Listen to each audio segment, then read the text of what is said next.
उनके साथ और भी मौलाना हैं जो मंच पर दिखाई दे रहे हैं।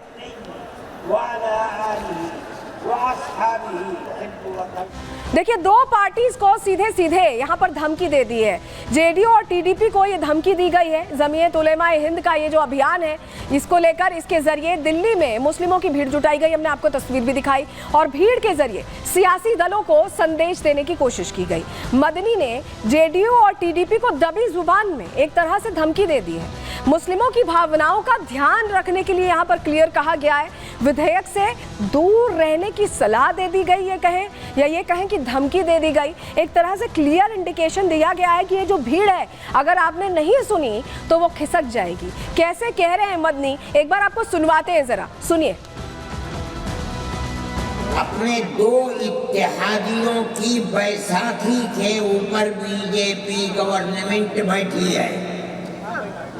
उनमें बड़ी मजबूत बैसाखी चंद्रा बाबू की है और एक बिहार के अंदर है। मैंने दावतनामा भेजा, लेकिन उन्होंने मादरत कर दी, लेकिन अपनी पार्टी के नायब सदर नवाब जान साहब को भेजा यहाँ। और मैं समझता हूँ कि मुसलमान के ये जज्बात वहां तक पहुंचेंगे।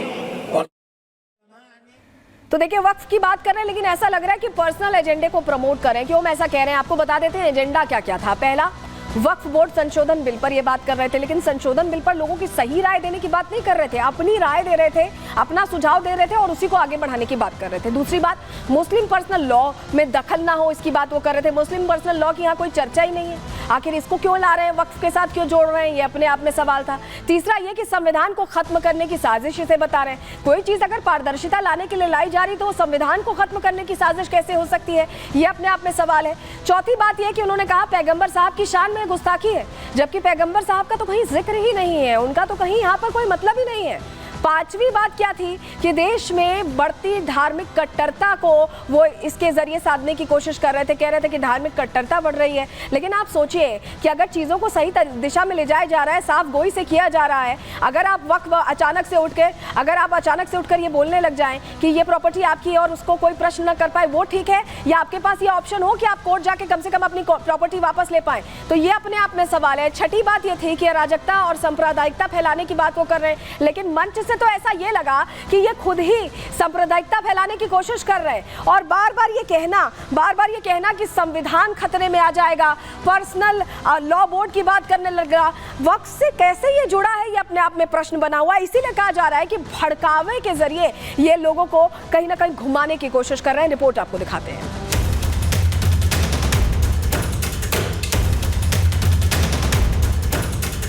क्या आप को खत्म करते हैं, इसका मतलब है मुसलमानों की जमीन को हड़प करना चाहते हैं।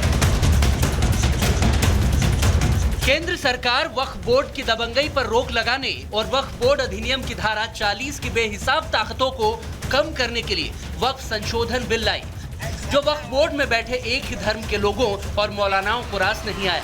वक्फ की बेहिसाब शक्तियों पर कैची न चल जाए, इसके लिए मुस्लिमों में डर फैलाया जा रहा है। वक्फ संशोधन बिल के खिलाफ जमीयत उलेमाए हिंद ने दिल्ली में महफिल सजाई, मुस्लिमों को एक रहने की हिदायत दी गई। साथ ही इस भीड़ के जरिए सियासी दलों को वोट बैंक के नाम पर धमकी भी दे डाली। वक्फ आप बचाएंगे, ये आपका झलकता हुआ दर्द है। ये आंध्र प्रदेश के चीफ मिनिस्टर को जैसे भीड़ दिल्ली में जुटाई गई, उससे भी बड़ी भीड़ आंध्र प्रदेश में जुटाने का प्लान बना लिया गया है और इसके पीछे दो ही मकसद है।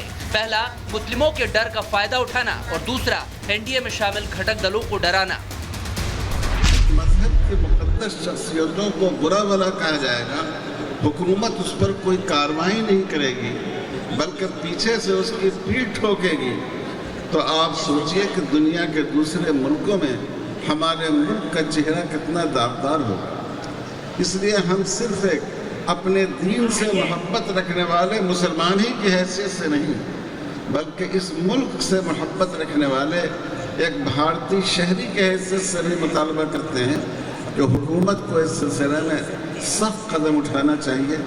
वह जो बिल लाने के जो सेंट्रल हुकूमत तो कोशिश करती है, वो कोशिश को नाकामयाबी के लिए हम सब लोग एकता से आगे बढ़ना है। इस देश के आज़ाद में हम सब ज़्यादा से ज़्यादा हिस्सा मुसलमानों भाइयों का हिस्सा है।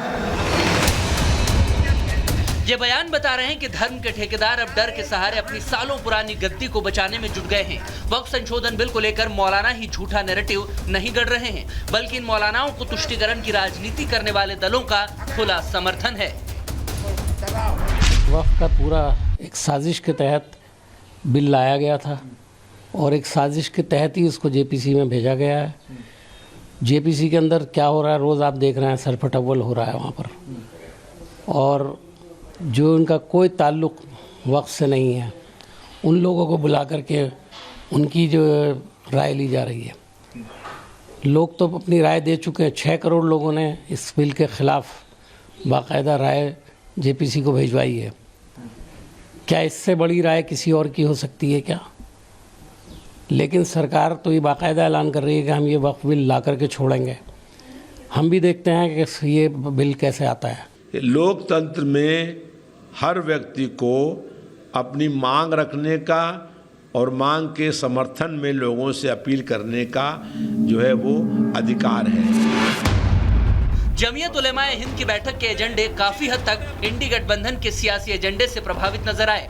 जिस तरह से लोकसभा चुनाव में संविधान बचाने का फेक नैरेटिव गढ़ा गया, ठीक वैसे ही मौलाना मदनी भी संविधान रक्षा की बात कर रहे हैं। लेकिन संविधान के साथ साथ मुस्लिम पर्सनल लॉ की बात करके मदनी की कथनी और करनी का फर्क सामने आ गया। ऐसे में बीजेपी भी वक्फ के नाम पर फैलाए जा रहे झूठ पर हमला बोल रही है। वक्फ के नाम पर भड़काओ भाईजान कमेटी फिर से काम पर। सीए पर पहले इन्होंने भड़काया, मुसलमानों को कहा नागरिकता छिन जाएगी, सीए आएगा। अब वक्फ के नाम पर बोल रहे वक्फ आएगा, वक्फ अमेंडमेंट एक्ट आएगा तो मस्जिद छिन जाएगी, आपकी जमीनें छिन जाएगी। मतलब वक्फ तो बहाना है, मुसलमानों को भड़काना है और किसी तरीके से दंगे लगवाना है, पोलराइज करवाना है, वोट जिहाद करवाना है। वक्फ संशोधन बिल अभी जेपीसी में है, इस पर चर्चा का दौर जारी है। विपक्ष अड़ंगे लगा रहा है। इस मुद्दे के दम पर अपना सियासी उल्लू सीधा करने के लिए विपक्ष मौलानाओं का सहारा ले रहा है और ये मौलाना डर दिखाकर वोट जिहाद की जमीन तैयार कर रहे हैं। Bureau report, Republic Bharat.